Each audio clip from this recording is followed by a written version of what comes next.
வணக்கம். இடைநிறுப்பதில் இலங்கையின் முதல் செய்தி வங்க நியூஸ் ஃபர்ஸ்ட் இரவு 10:30 பிரதான செய்தி அறிக்கையுடன் சர்வதேசத்தின் பல பாகங்களிலும் இருந்து சக்தி குளோபலோடாக இணைந்திருக்கும் உங்களை சந்திப்பதில் மிகுந்த மகிழ்ச்சி. உங்களோடு இணைந்து கொள்ளும் நான் ஜூடின் சிந்துஜன். விரிவான செய்திகளுக்கு செல்லும் முன்னர் முதலில் தலைப்புச் செய்திகள். வரவு செலவு திட்ட இரண்டாம் வாசிப்பு மேலதிக வாக்குகளால் நிறைவேற்றம். ஸ்ரீலங்கா சுதந்திர கட்சியின் அநேகமானவர்கள் வாக்கெடுப்பில் பங்கேற்கவில்லை. தமிழ் தேசிய கூட்டமைப்பும் இலங்கை தொழிலாளர் காங்கிரசும் ஆதரவாக வாக்களிப்பு. இன்று நள்ளிரவு முதல் எரிபொருள் விலை மீண்டும் அதிகரிப்பு. மஹிந்த ராஜபக்ச மற்றும் அமைச்சர்களுக்கு எதிராக தாக்கல் செய்யப்பட்ட வழக்கு வாபஸ்.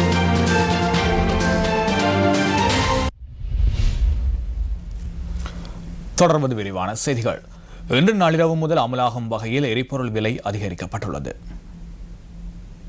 இதற்கமைய ஆக்டேன் 92 ரக பெட்ரோல் 3 ரூபாவினால் அதிகரிக்கப்பட்டுள்ளதாக நிதியமைச்சு தெரிவித்துள்ளது. இதற்கிணங்க ஆக்டேன் 92 ரக பெட்ரோல் லிட்டர் ஒன்று 132 ரூபாவுக்கு விற்பனை செய்யப்படவுள்ளது. ஆக்டேன் 95 ரக பெட்ரோலின் புதிய விலை 7 ரூபாவினால் அதிகரிக்கப்பட்டுள்ளதுடன் 159 ரூபாவாக நிர்ணயிக்கப்பட்டுள்ளது. ஆட்டோ டீசல் லிட்டர் ஒன்று 1 ரூபாவினால் அதிகரிக்கப்பட்டுள்ளதுடன் இன்று நள்ளிரவு முதல் 104 ரூபாவுக்கு விற்பனை செய்யப்படவுள்ளது. 1 லிட்டர் சூப்பர் டீசலின் விலை 8 ரூபாவினால் அதிகரிக்கப்பட்டுள்ளதுடன் புதிய விலை 134 ரூபாய் என நிதியமைச்சு அறிவித்துள்ளது.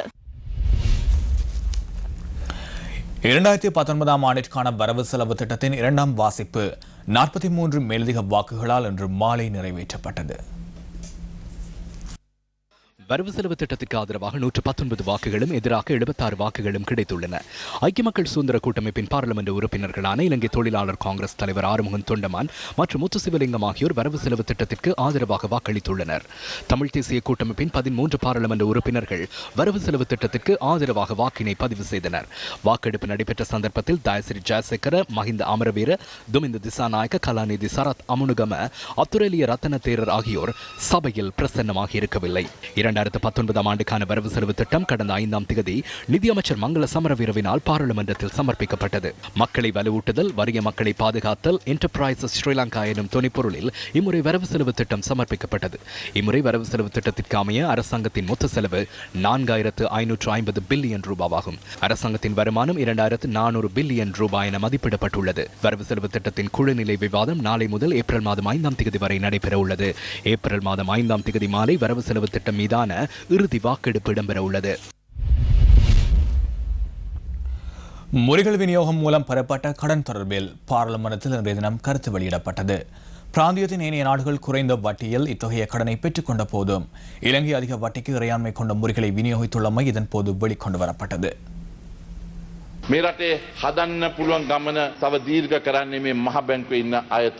நாட்டை கட்டியெழுப்பதற்கான பயணத்தை மத்திய வங்கி அதிகாரிகளை சீர் செய்கின்றனர். அண்மையில் 3 பில்லியன் அமெரிக்க டாலரை முன்வைத்திருந்தனர். இத்தகைய நிதியை நாட்டுக்கு கொண்டு வந்தமை தொடர்பில் நாம் மகிழ்ச்சி அடைகின்றோம். எனினும் அத்தகைய சந்தர்ப்பங்களில் எமது அரசாங்கங்கள் தவறாக வழிநடத்தப்பட்டுள்ளன. இன்று 10 வருடங்களுக்கு 7.85 வீதத்திற்கு கடனை பெற்றுள்ளனர். இதே சந்தர்ப்பத்தில் மலேசியா 3.87 வீதத்திற்கும், தாய்லாந்து 2.51 வீதத்திற்கும், வியட்நாம் 4.87 வீதத்திற்கும், கிரேக்கம் 3.84 வீதத்திற்கும், பொஸ்வான் 5.27 வீதத்திற்கும் பெற்றிருந்தனர். அதேபோன்று நாம் 2-3 வருடங்களுக்கு முன்னராக இதே தொகையை 5 வீதத்திற்கும் குறைவாக பெற்றுக் கொள்ளக்கூடியதாக இருந்தது.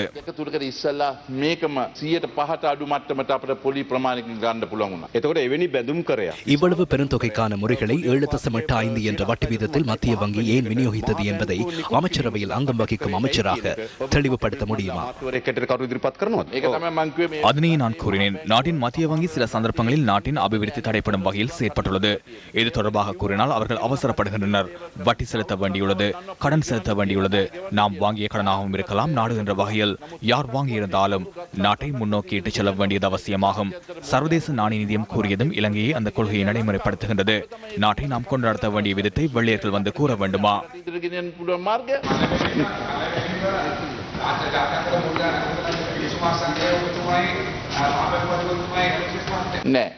இல்லை, தவறானது. நீங்கள் தெரியாதவை தொடர்பில் கதைக்காமல் இருங்கள். என்ன நடந்துள்ளது என்பதை முன்னாள் ஜனாதிபதி அறிவார். உங்களின் பாவத்தை நாம் சுமக்கின்றோம். 5 வருடங்களில் பூரணத்துவம் அடையும் 1 பில்லியனும் 10 வருடத்தில் பூரணத்துவம் அடையும் 1.4 பில்லியன் டாலரும் பெறுமதியான சர்வதேச இறையாண்மை முறைகள் விநியோகிக்கப்பட்டுள்ளன. இந்த சர்வதேச முறைகளை இலங்கை மாத்திரமல்ல வேறு சில நாடுகளும் கடந்த சில தினங்களாக விநியோகித்துள்ளன. வியட்நாம் 4.78 வீத வட்டிக்கும், தாய்லாந்து 2.5 1% கிரேக்கம் 3.84 வட்டி வீதத்திற்கும் தமது இறையாண்மை மிக்க முறைகளை விநியோகித்துள்ளன. மத்திய வங்கி இந்த அரசாங்கம் 5 வருடங்களில் பூரணத்துவம் அடையும் தமது இறையாண்மை மிக்க முறைகளை 6.85 என்ற வட்டி வீதத்திலும் 10 வருடங்களில் பூரணத்துவம் அடையும் $1.4 பில்லியன் பெறுமதியான இறையாண்மை மிக்க முறைகளை 7.81% விநியோகித்துள்ளது. அரசாங்கம் எதற்காக உள்ளது? எதிர்காலத்தில் ஏற்படக்கூடிய விபத்துக்களை முன்கூட்டியே அனுமானித்து அவற்றிற்கான தீர்வுகளை பெற்றுக் கொள்வதற்காக திட்டங்களை வகுக்க வேண்டியுள்ளது. அத்தகைய திட்டங்கள் என்று கட்டாக்காலியாக பொருளாதாரம் செல்வதற்கு இடமளித்து, கட்டாக்காலியாக கடன் நெருக்கடி அதிகரிப்பிற்கு இடமளித்து, கடன் சந்தை வலுப்பெறுவதற்கு இடமளித்து, தற்போது அதிலிருந்து மீள்வதற்காக கடனிலிருந்து விடுபடுவதற்கு என கூறி திடீரென இறையாண்மை மிக்க முறைகளை சர்வதேசத்திற்கு விநியோகித்ததன் மூலமே இந்த நிலை உருவாகியுள்ளது. இதன் சுமையை நாட்டு மக்களே சுமக்க வேண்டும். இது 2015 ஆண்டு பிப்ரவரி மாதம் 27ஆம் தேதி இடம்பெற்ற சர்ச்சைக்குரிய முறைகள் கொடுக்கல் வாங்கலுக்கு நிகரான ஊழல் இதற்குள் இடம்பெற்றுள்ளமை தெளிவாகிறது. ஆகவே இதன் பாதிப்பை நாட்டு மக்களுக்கு அரசாங்கம் தெளிவுபடுத்த வேண்டும்.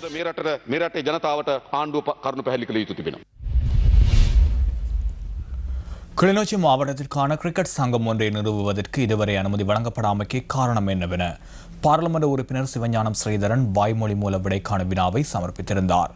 இதன் காரணமாக நாட்டில் உள்ள 25 மாவட்டங்களிலும் கிரிக்கெட் சங்கங்கள் உள்ளனவா? இவ்வாறான கேள்விகளுக்கான பதில்கள் கிடைக்கவில்லை. தொழில்நுட்ப கோளாறுக்கு வருகின்றோம்.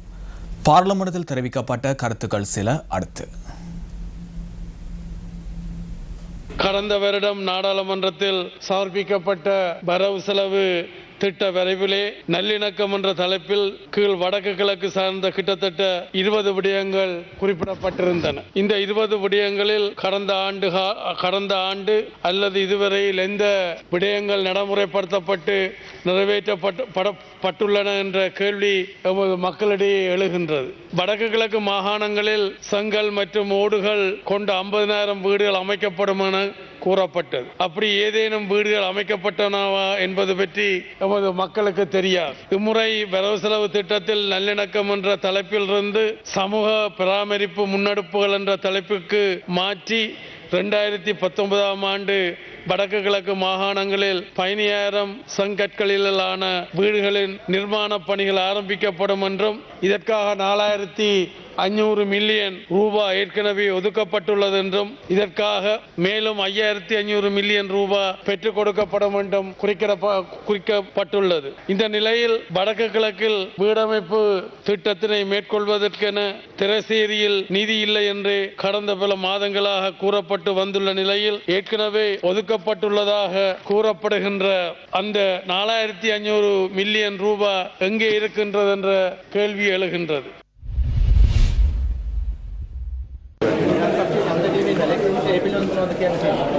කාට කියන්නද මොනවා කියන්නද මම හිතන්නේ හෙට ජනාධිපතිවරයාගේ අය මේ එක තියෙන හින්දා එයාලා හිතන්න ඇති ඒකට විරුද්ධ වුණොත් මේ වුන් විරුද්ධ වෙයි කියලා. ඒකින්ද ඡන්දේ බැලකිලා ඉඳලා මේ වුණා. මම හිතන්නේ ඒකයි. ජනාධිපතිතුමා ශ්‍රී ලංකා නිදහස් ஸ்ரீலங்கா சுதந்திர கட்சியின் தலைவர் ஜனாதிபதி ஆவார். அவருடன் இணைந்து அந்த பாராளுமன்ற உறுப்பினர்கள் தீர்மானம் ஒன்றை எடுத்துள்ளனர். அது சிறந்த தீர்மானமாகும், முக்கிய தீர்மானமாகும். அரசாங்கத்தை கவிழ்க்க வேண்டுமெனின், வரவு செலவு திட்டத்தை தோற்கடிக்க வேண்டுமெனின், புதிய அரசாங்கம் ஒன்றை அமைக்க வேண்டுமெனின் எங்களிடம் கற்றுக்கொள்ளுங்கள். இந்த வரவு செலவு திட்டத்திற்கு எதிர்ப்பு தெரிவித்ததை போன்று மக்களின் பக்கம் நிற்போம் என்பதை எதிராக வாக்களித்ததன் மூலம் அறிவித்துள்ளோம். இம்முறை வரவு செலவு திட்டத்தை தோற்கடிப்போம் என எதிர்த்தரப்பினர் கூறினர். அபிவிருத்தி திட்டங்களை துரிதமாக முன்னெடுப்பதுடன் அரசியல் அதிகாரம் எங்குள்ளது என்பதை நாம் இன்று காண்பித்துள்ளோம். எமது பலத்தை இன்று நாம் காண்பித்துள்ளோம்.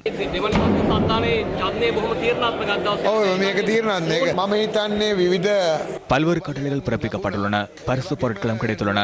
அதனால் அந்த பக்கத்திற்கு வாக்களிக்க வேண்டிய நிலை சிலருக்கு ஏற்பட்டது என நான் நினைக்கின்றேன். நிதி என என்னால் கூற முடியாது. அவர்களுக்கு லாபம் கிடைக்கும் விடயங்கள். ஜனநாயகத்தை கணக்கிடும் போது நாம் எப்போதும் வெற்றியடைகின்றோம். அதனால் மொற்றிடம் விசிட கேள்வி ஒன்றை நான் கேட்க விரும்புகின்றேன். நீங்கள் தோற்கடிப்பதாக கூறிய வரவு செலவு திட்டம் எங்கே? ஜனாதிபதி தேர்தலில் மொட்டிற்கும் இந்த நிலையில் ஏற்படும் என்பதை நான் தெளிவாக கூறுகின்றேன்.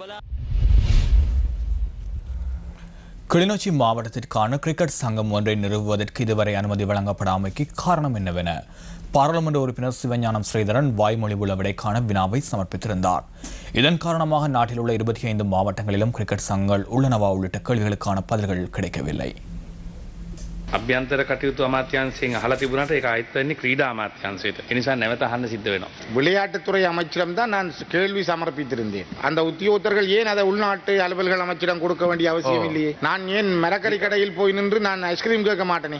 මම මේ ප්‍රශ්නේ දැක්ක අනිත් ප්‍රශ්නත් එක්ක දකිද්දී ඔබතුමා පුළුවන් පිළිතුරු දෙන්න. ඒක මට මේකට සතියක් දෙන්න සම්පූර්ණ විසඳන්න. හැබැයි මේක ඉල්ලා තියෙන ඒකේ ක්‍රීඩා සංගමයක් නැත්තේ කියන එකයි අහන්නේ. ඉතින් මේක ඇත්තටම සුවිදේශ කටයුතුකට අදාළ වෙන්නේ නැහැ. සාමාන්‍යයෙන් දිස්ත්‍රික්ක 25ම සංගම් පිහිටලා නැහැ. සමහර දිස්ත්‍රික්ක තියෙනවා ක්‍රිකට් සංගම් නැති දිස්ත්‍රික්කක් තියෙනවා. முதல் இருந்த அமைச்சர்களால திட்டமிட்டு தாங்கள் கிரிக்கெட் சபையின் தேர்தல்களில் வெற்றி பெறுவதற்காக கிளிநொச்சி முல்லைத்தீவு போன்ற மாவட்டங்கள் ஒதுக்கப்பட்டது. There are two cricketers that has come from Jaffna or the northern province for the under 19 World Cup also. So we have really been looking at how to sort it out. But give me 1 week, I will give you an answer and I will give you a solution as well. வரவு செலவு திட்டத்தின் குழுநிலை விவாதம் நாளை முதல் April மாதம் 5ஆம் தேதி வரை இடம்பெறவுள்ளது. இது தொடர்பிலான மேலதிக தகவல்களை வழங்குகின்றார் நியூஸ் ஃபர்ஸ்டின் பாராளுமன்ற செய்தியாளர் ராசலிங்கம் ரவிரகு. 2019ஆம் ஆண்டுக்கான வரவு செலவு திட்டம் மீதான 2ஆம் வாசிப்பு இன்றைய தினம் நிறைவடைந்திருக்கின்றது. அதற்கமைய மேலதிக 43 வாக்குகளால் 2ஆம் வாசிப்பு நிறைவேற்றப்பட்டிருக்கின்றது. நாளை முதல் குழுநிலை விவாதங்கள் நடைபெற இருக்கின்றன. நாளை முதல் எதிர்வரும் ஏப்ரல் மாதம் 5ஆம் தேதி மாலை 5 மணி வரை வரவு செலவு திட்டம் மீதான குழுநிலை விவாதங்கள் நடாத்தப்பட்டு 3வது வாசிப்புக்கு எடுத்துக்கொள்ளப்பட இருக்கின்றது. அதற்கமைய எதிர்வரும் ஏப்ரல் மாதம் 5ஆம் தேதி மாலை வரவு செலவு திட்டம் மீதான இறுதி வாக்கெடுப்பு நடைபெற இருக்கின்றமை குறிப்பிடத்தக்கது. நியூஸ் பிளஸ் செய்திகளுக்காக பாராளுமன்றத்திலிருந்து ராசலிங்கம் ரவிரகு. ஜெனீவாவில் நடைபெறும் ஐக்கிய நாடுகளின் மனித உரிமை பேரவையின் 40வது கூட்டத்தொடர் தொடர்பில் தற்போது அதிக கவனம் செலுத்தப்பட்டு வருகின்றது. அது தொடர்பிலான ஒரு பார்வை அடுத்து. இப்பொழுதும் மனித உரிமை பேரவையுடைய தீர்மானத்துக்கு எதிராக அதற்கு கட்டுப்பட மாட்டோம். நாங்கள் எங்கள் நாட்டின் பிரச்சனை நாங்களே தீர்ப்போம் என்று அவர் பேசிக் கொண்டிருக்கின்றார். பொறுப்பு கூறுகின்ற கடமையை முழுமையாக நிறைவேற்றவில்லை. போர்க்குற்றங்கள் மீது விசாரணை நடத்தப்பட வேண்டும் என்று இம்முறையும் மனித உரிமை பேரவையிலே தீர்மானம் தெளிவாக சொல்லுகின்றது. நாங்கள் இதை பலமாக ஆதரிக்கின்றோம். தமிழ் தேசிய கூட்டமைப்பின் தலைவர்கள் அதிகாரத்தால் அதன் வழிவந்த செல்வச் செழிப்பால் அரச அனுசரணைகளினால் மயங்கி நிற்கின்றார்கள். கால அவகாசம் கொடுத்தால் தமக்கு அதுவரை நல்ல காலம் என்ற நோக்கில் கால அவகாசத்தை சிபாரிசு செய்யலாம். அவர்கள் தேர்தலில் நிற்காமலேயே அவர்கள் சிலருக்கு போனஸ் ஆசனங்கள் காத்திருப்பன. சுயநல காரணங்களுக்காக தமிழ் தேசிய கூட்டமைப்பு அரசாங்கத்துக்கு வக்காலத்து வாங்குகின்றது. இதுதான் இன்றைய நிலை. முழுமையான உண்மையான விசாரணை இடம்பெற்று நீதி கிடைக்க வேண்டும் என்பதுதான் எங்களுடைய எதிர்பார்ப்பு. வடமாகாண முன்னாள் முதலமைச்சரும் தமிழ் மக்கள் கூட்டணியின் செயலாளர் நாயகமுமான சி.வி. விக்னேஸ்வரன் ஐக்கிய நாடுகளின் மனித உரிமை பேரவையில் சமர்ப்பிப்பதற்கான அறிக்கை ஒன்றினை வடமாகாண ஆளுநர் கலாநிதி சுரேன் ராகவனுக்கு மின்னஞ்சல் மூலம் அனுப்பி வைத்துள்ளார். இதேவேளை 3 விடயங்களை முன்வைத்து தமிழ் கட்சிகள் ஐக்கிய நாடுகளின் மனித உரிமைகள் ஆணையாளர் மிஷேல் பெச்சலட் மற்றும் ஐக்கிய நாடுகளின் மனித உரிமை பேரவையில் அங்கம் வகிக்கும் உறுப்பு நாடுகளுக்கு கடிதம் ஒன்றை அனுப்புவதற்கு நடவடிக்கை எடுத்துள்ளனர். அந்த கடிதத்தில் உள்ளடக்கப்பட்ட விடயங்கள்: இலங்கை தொடர்பில் ஐக்கிய நாடுகளின் மனித உரிமை பேரவையில் நிறைவேற்றப்பட்ட 30/1 மற்றும் 31/4 ஆகிய பிரேரணைகளை முழுமையாக அமுல்படுத்துவதை தவறியமை, நடைமுறைப்படுத்துவதில் ஆர்வம் காட்டாமை காரணமாகவும் இலங்கைக்கு கால அவகாசம் வழங்கப்படக்கூடாது. இலங்கையை சர்வதேச குற்றவியல் நீதிமன்றத்தில் அல்லது ஐக்கிய நாடுகள் சபையால் உருவாக்கப்படும் விசேட சர்வதேச தீர்ப்பாயத்திற்கு கொண்டு செல்வதற்கு ஏற்ற வகையில் ஐக்கிய நாடுகளின் பொதுச்சபை மற்றும் ஐக்கிய நாடுகளின் பாதுகாப்பு சபை ஆகியவற்றுக்கு பரிந்துரை செய்யுமாறு ஐக்கிய நாடுகளின் மனித உரிமை பேரவையை கேட்டுக்கொள்ளுதல் உள்ளிட்ட சில கோரிக்கைகள் முன்வைக்கப்பட்டுள்ளன. தமிழ் மக்கள் கூட்டணியின் செயலாளர் நாயகம் சி.வி. விக்னேஸ்வரன், தமிழீழ விடுதலை இயக்கத்தின் தலைவர் செல்வம் அடைக்கலநாதன், தமிழர் விடுதலை கூட்டணியின் செயலாளர் நாயகம் வி. ஆனந்த சங்கரி, ஈழ மக்கள் புரட்சிகர விடுதலை முன்னணியின் தலைவர் சுரேஷ் பிரேமச்சந்திரன் ஆகியோர் இந்த கடிதத்தில் கையெழுத்திட்டுள்ளதாக தமிழீழ விடுதலை இயக்கத்தின் தவிசாளர் M.K. சிவாஜிலிங்கம் தெரிவித்தார். இலங்கை தமிழரசு கட்சியின் தலைவர் மாவை சேனாதிராஜா, தமிழீழ மக்கள் விடுதலை கழகத்தின் தலைவர் தர்மலிங்கம் சித்தார்த்தன் ஆகியோரிடம் கையெழுத்துக்களை பெற்றுக்கொள்வதற்கான நடவடிக்கை மேற்கொள்ளப்பட்டு வருவதாகவும் அவர் தெரிவித்தார். தமிழ் தேசிய மக்கள் முன்னணியின் தலைவர் கஜேந்திரகுமார் பொன்னம்பலத்திடம் இந்த கடிதத்தில் கையெழுத்தினை பெற்றுக்கொள்வதற்கான முயற்சியில் புலம்பெயர் தமிழர்கள் ஈடுபட்டு வருவதாக தமிழீழ விடுதலை இயக்கத்தின் தவிசாளர் M.K. சிவாஜிலிங்கம் கூறினார். எனினும் அவ்வாறான விடயம் இடம்பெறவில்லை எனவும் அது பொய்யான தகவல் எனவும் தமிழ் தேசிய மக்கள் முன்னணியின் தலைவர் கஜேந்திரகுமார் பொன்னம்பலம் ஜெனீவாவிலிருந்து நியூஸ் ஃபர்ஸ்டுக்கு உறுதிப்படுத்தினார். பாதிக்கப்பட்ட தரப்பு சார்பில் ஐக்கிய நாடுகளின் கூட்டத்தொடர்களில் தொடர்ச்சியாக பங்கு பெற்றும் தமிழ் தேசிய மக்கள் முன்னணியின் தலைவர் கஜேந்திரகுமார் பொன்னம்பலம் இம்முறையும் ஐக்கிய நாடுகளின் மனித உரிமை பேரவையின் கூட்டத்தொடரில் கலந்து கொண்டுள்ளார். இன்றைக்கு ஸ்ரீலங்கா அரசாங்கத்துடன் ஒரு நல்லுறவை பேணி கொண்டு இருக்கக்கூடிய மேற்கு இந்தியா போன்ற நாடுகளுடைய ஒத்துழைப்போடு மேலதிகமான 2 வருஷ கால அவகாசம் வழங்குறதுக்கு முயற்சிகள் தீவிரமடைந்திருக்கல. இன்னும் 2 வருஷ கால அவகாசம் கொடுத்து ஸ்ரீலங்கா அரசாங்கத்தை காப்பாற்றுற முயற்சியை ஞாபகப்படுத்துறதுக்கு தமிழ் தேசிய கூட்டமைப்புடைய பெயரை பயன்படுத்தி இந்த விடயம் வரப்போகின்ற வாரக்கிழமை நடைபெற இருக்கிறதான் இந்தியான் யதார்த்தம். அரசாங்கத்தினை பிரதிநிதித்துவப்படுத்தி மஹிந்த சமரசிங்க, கலாநிதி சரத் அமனுகம, வடமாகாண ஆளுநர் கலாநிதி சுரேன் ராகவன் ஆகியோர் ஐக்கிய நாடுகளின் மனித உரிமை பேரவை கூட்டத்தொடரில் பங்கு பெற்ற உள்ளனர். தாம் இம்முறை ஜெனீவாவிற்கு சென்று நிலைமையை எடுத்துக் கூற உள்ளதாக தமிழ் தேசிய கூட்டமைப்பின் பாராளுமன்ற உறுப்பினர் சிவஞானம் ஸ்ரீதரன் தெரிவித்தார்.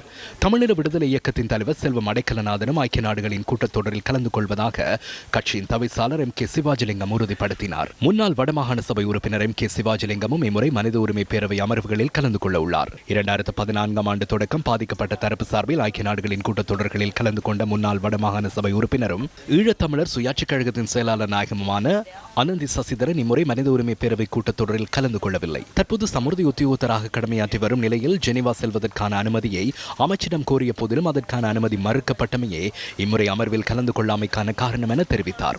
எதிர்வரும் 22ஆம் தேதி வரை நடைபெறவுள்ள ஐக்கிய நாடுகளின் மனித உரிமை பேரவையின் கூட்டத்தொடரில் எதிர்வரும் 20ஆம் தேதி இலங்கை தொடர்பான பிரேரணை ஐக்கிய நாடுகளின் மனித உரிமைகள் ஆணையாளர் மிஷேல் பெச்சலேட்டினால் சமர்ப்பிக்கப்பட உள்ளது. பொறுப்புக்கூறல் செயற்பாட்டில் இலங்கை குறைந்த அளவிலான முன்னேற்றத்தை அடைந்துள்ளதால் தொடர்ந்தும் ஐக்கிய நாடுகளின் மனித உரிமைகள் பேரவையின் நிகழ்ச்சி நிரலில் இலங்கை உள்ளடக்கப்பட்டிருக்க வேண்டும் என அந்த அறிக்கையில் சுட்டிக்காட்டப்பட்டுள்ளது.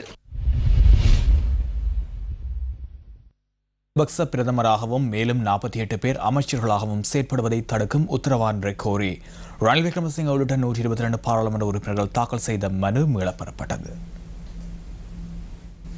ஜனாதிபதியினால் கடந்த அக்டோபர் மாதம் பிரதமராக நியமிக்கப்பட்ட மஹிந்த ராஜபக்ச மற்றும் 48 பேரை கொண்ட அமைச்சரவை ராஜாங்க அமைச்சர்கள் மற்றும் பிரதி அமைச்சர்கள் அந்த பதவிகளை வகிக்க சட்ட ரீதியான அதிகாரம் இல்லை என்ற உத்தரவை கோரி இந்த மனு தாக்கல் செய்யப்பட்டிருந்தது. ரணில் விக்ரமசிங்க உள்ளிட்ட ஐக்கிய தேசிய கட்சியின் பாராளுமன்ற உறுப்பினர்களுடன் மக்கள் விடுதலை முன்னணி, தமிழ் தேசிய கூட்டமைப்பு மற்றும் ஸ்ரீலங்கா முஸ்லிம் காங்கிரசின் உறுப்பினர்கள் இந்த மனுவை தாக்கல் செய்திருந்தனர். கடந்த வருடம் நவம்பர் மாதம் 23ஆம் தேதி தாக்கல் செய்யப்பட்ட இந்த மனுவை டிசம்பர் மாதம் 3ஆம் தேதி பரிசீலனைக்கு எடுத்துக்கொண்ட மேன்முறையீட்டு நீதிமன்றம் விசாரணை முடியும் வரை மஹிந்த ராஜபக்ச பிரதமராகவும் அமைச்சர்கள், ராஜாங்க அமைச்சர்கள் மற்றும் பிரதி அமைச்சர்கள் அந்த பதவிகளை வகிப்பதை இடைநிறுத்தி இடைக்கால தடை உத்தரவு பிறப்பித்தது. அதற்கு மறுதினம் மேன்முறையீட்டு நீதிமன்றம் பிறப்பித்த இடைக்கால தடை உத்தரவை ரத்து செய்யுமாறு கோரி மஹிந்த ராஜபக்ச உள்ளிட்ட சிலர் உயர்நீதிமன்றத்தில் 4 மனுக்களை தாக்கல் செய்தனர். எனினும் மேன்முறையீட்டு நீதிமன்றம் பிறப்பித்த இடைக்கால தடை உத்தரவை ரத்து செய்யும் கோரிக்கையை டிசம்பர் மாதம் 14ஆம் தேதி உயர்நீதிமன்றம் நிராகரித்தது. உயர்நீதிமன்றம் தீர்ப்பு வழங்கிய மறுதினம் மஹிந்த ராஜபக்ச பிரதமர் பதவியிலிருந்து ராஜினாமா செய்தார். யாதுரிமை எழுத்தாணையை கோரி 122 பாராளுமன்ற உறுப்பினர்கள் தாக்கல் செய்த மனு மேன்முறையீட்டு நீதிமன்ற நீதிபதி அர்ஜுன ஒபேசேகர முன்னிலையில் இன்று மீண்டும் பரிசீலனைக்கு எடுத்துக் கொள்ளப்பட்டது. கோரப்பட்ட நிவாரணம் கிடைத்துள்ளமையினால் மனு மீதான விசாரணையை தொடர்ந்தும் நடத்துவதற்கான தேவை இல்லை என மனுதாரர்கள் சார்பில் ஆஜரான சட்டத்தரணிகள் குறிப்பிட்டனர். அதற்கமைய மனுவை மீளப் பெறுவதற்கு மனுதாரர்களுக்கு நீதிமன்றம் உத்தரவு வழங்கியது. கிழக்கு மாகாண முன்னாள் மாகாண சபை உறுப்பினர் சட்டத்தரணி ஹாரிஸ் சம்சுதீன் முன்னிலையில் கல்முனையில் இன்று ஊடக சந்திப்பு ஒன்றினை ஏற்பாடு செய்திருந்தார். தமிழர்களும் முஸ்லிம்களும் சேர்ந்து எங்களுடைய உரிமைகளை பேரின சமூகத்திடமிருந்து பெற்றுக்கொள்ள முனைகின்ற பொழுதுதான் நாங்கள் எங்களுடைய உரிமைகளை பெற்றுக்கொள்ள முடியும். நாங்கள் இந்த அலகுகள் பாதுகாக்கப்பட வேண்டும். அந்த அலகுகளை சாய்ந்து மருதுக்கு பிரச்சனைகள் இருக்கின்றது. அந்த பிரச்சனைகளுக்கு சரியான முடிவுகள் சரியான தருணத்தில் கொடுக்கப்படுவது என்பதற்கு நாங்கள் எந்த ஒரு இடத்திலும் நாங்கள் ஒரு முட்டுக்கட்டையாக இருக்க போவதில்லை. தருணம் சாய்ந்த மருதுக்கு கொடுக்கலாங்கிறது இப்போ கொடுக்கலாங்கிறதுக்கு உண்மையான ஒரு காரணம் இருக்கு. ஏனென்றால் இரு தேசியங்களும் ஒன்றாக இணைத்து பயணிக்க வேண்டிய காலகட்டத்தில் நாங்கள் இருந்து கொண்டிருக்கின்றோம். அப்பொழுதுதான் நாங்கள் இந்த போராட்டத்தில் 2 சமூகங்களும் கோருகின்ற உரிமைகளை நாங்கள் பெற்றுக்கொள்ள முடியும். யாழ் மாநகர சபைக்குட்பட்ட சில பகுதிகளில் தொடர்ந்தும் சட்டவிரோத கேபிள் கம்பங்கள் பொருத்தப்படுவதாக மக்கள் விசனம் தெரிவிக்கின்றனர். யாழ் மாநகர சபை எல்லைக்குட்பட்ட பருத்தித்துறை வீதி, காங்கேசன்துறை வீதி, நல்லூர் ஆலயத்திலிருந்து சட்டநாதர் சிவன் கோவில் வரையான சில பகுதிகளிலேயே இவ்வாறு சட்டவிரோத கேபிள் கம்பங்கள் நாட்டப்படுகின்றன. இது தொடர்பில் யாழ் நீதிமன்றத்தில் வழக்கு இடம்பெற்று வருகின்ற நிலையிலேயே தொடர்ந்தும் இவ்வாறான சம்பவங்கள் இடம்பெற்று வருகின்றன. இதேவேளை கடந்த 2ஆம் தேதி யாழ் மாநகர சபை எல்லைக்குட்பட்ட பகுதியில் சட்டவிரோதமான முறையில் கேபிள் இணைப்புகளை வழங்குவதற்கான கம்பங்கள் நடப்பட்டுள்ளன. இது தொடர்பில் நாம் கடந்த 3ஆம் தேதி செய்தி வெளியிட்டோம். இந்த சம்பவம் தொடர்பில் யாழ் போலீஸ் நிலையத்தில் யாழ் மாநகர சபையினால் முறைப்பாடு செய்யப்பட்டதையடுத்து போலீசாரினால் அது தடுத்து நிறுத்தப்பட்டது. இந்நிலையில் தொடர்ந்து யாழ் மாநகர சபைக்குட்பட்ட பகுதிகளில் இவ்வாறு சட்டவிரோத கேபிள் இணைப்புகள் பொருத்தப்பட்டு வருவதாக யாழ் மாநகர சபையின் சட்ட ஆலோசகர் கூறினார். கேபிள் இணைப்பு சேவையை வழங்குகின்ற கம்பெனி கம்பங்கள் வீதிகளில் நாட்டியமையும் மாநகர சபை அனுமதியற்ற அமைப்பை அமைக்கின்றவர்களுக்கிடம் பாய் மூலம் அல்லது எழுத்து மூலம் அறிவித்தல் கொடுக்க வேண்டும் என்றும், அதாவது அதை அகற்ற, அதை கீழ்ப்படிந்து அந்த சட்டத்துக்கு அமைய ஒழுக மறுப்பின் அந்த தடைகளை ரூட்டில் ஏற்படுத்தின தடைகளை இல்லாமல் பண்ண மாநகர சபைக்கு அதிகாரம் வழங்கப்பட்டிருந்தது. இந்த அடிப்படையில் அவர்களால் அகற்றப்படாமல் போலீஸில் நாங்கள் முறைப்பாடு செய்து அதை அகற்றினோம். அதில் முழுக்க அகற்றவில்லை, ஒரு பகுதியை அகற்றியிருந்தோம். இந்த விடயம் தொடர்பில் யாழ் மாநகர சபை பிரதி மேயர் துரைராசா ஈசனை தொடர்பு கொண்டு நாம் வினவினோம். வீதி அபிவிருத்தி அதிகார சபையின் அனுமதியை பெற்று மின்கம்பங்கள் சட்டவிரோதமாக அமைக்கப்படுவதாக பிரதி மேயர் இதன்போது கூறினார். எனினும் வீதி அபிவிருத்தி அதிகார சபையிடம் அனுமதி பெற்ற போதிலும் மாநகர சபைக்கும் அதனை அறிவிக்க வேண்டும் என சுட்டிக்காட்டிய அவர் அவ்வாறு அறிவிக்கப்படுவதில்லை எனவும் கூறினார். இது தொடர்பாக மாநகர சபை வீதி அபிவிருத்தி அதிகார சபைக்கு கடிதம் ஒன்றை அனுப்பியுள்ளதாக யாழ் மாநகர சபை பிரதி மேயர் துரைராசா ஈசன் நியூஸ் ஃபர்ஸ்டுக்கு தெரிவித்தார். வடமாகாண மகளிர் விவகார அமைச்சு ஏற்பாடு செய்துள்ள கண்காட்சி இன்று 2வது நாளாகவும் இடம்பெற்றது. வடமாகாண அமைச்சு மற்றும் வவுனியா மாவட்ட செயலகமாக இணைந்து இந்த கண்காட்சியை ஏற்பாடு செய்திருந்தன. உள்ளூர் பதிகள் கண்காட்சி, மகளிர் தின நிகழ்வுகளும் இங்கே ஏற்பாடு செய்யப்பட்டிருந்தன. வவுனியா நகரசபை கலாச்சார மண்டபத்தில் இந்த கண்காட்சி நேற்று முன்றும் இடம்பெற்றது. வவுனியா மாவட்ட அரசாங்க அதிபர் IM ஹனிஃபா தலைமையில் ஆரம்ப நிகழ்வுகள் நேற்று இடம்பெற்றன.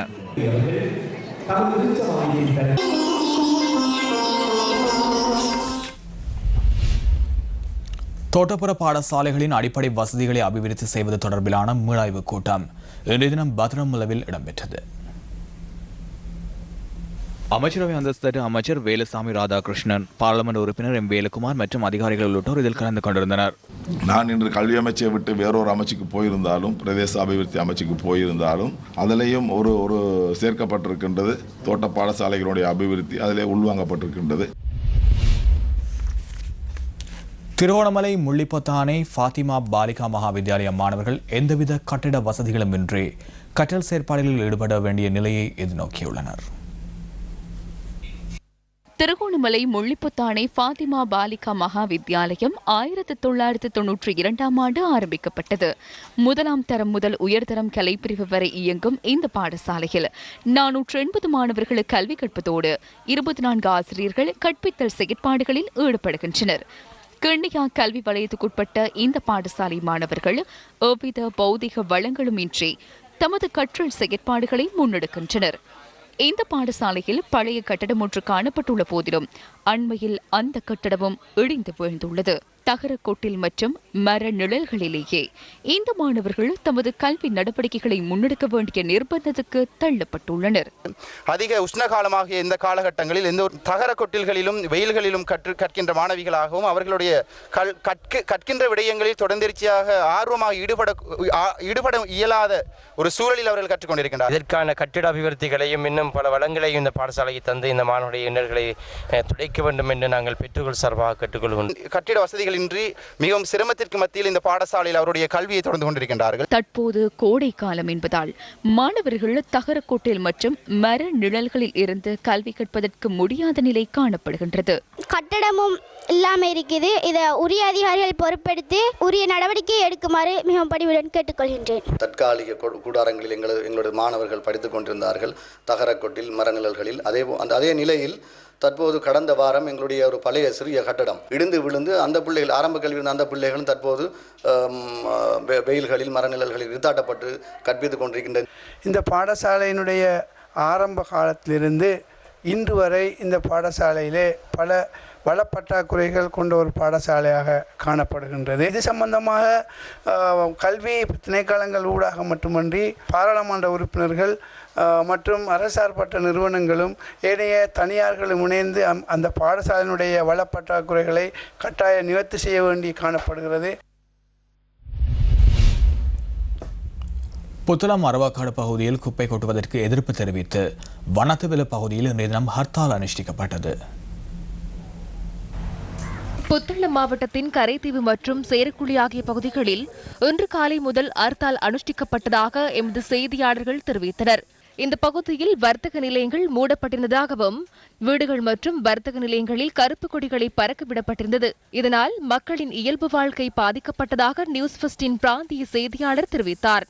இதேவேளை குப்பை கொட்டுவதற்கு எதிர்ப்பு தெரிவித்து வண்ணாத்துவிலு தேவாலய வளாகத்தில் சுவரொட்டிகளும் ஒட்டப்பட்டிருந்தன.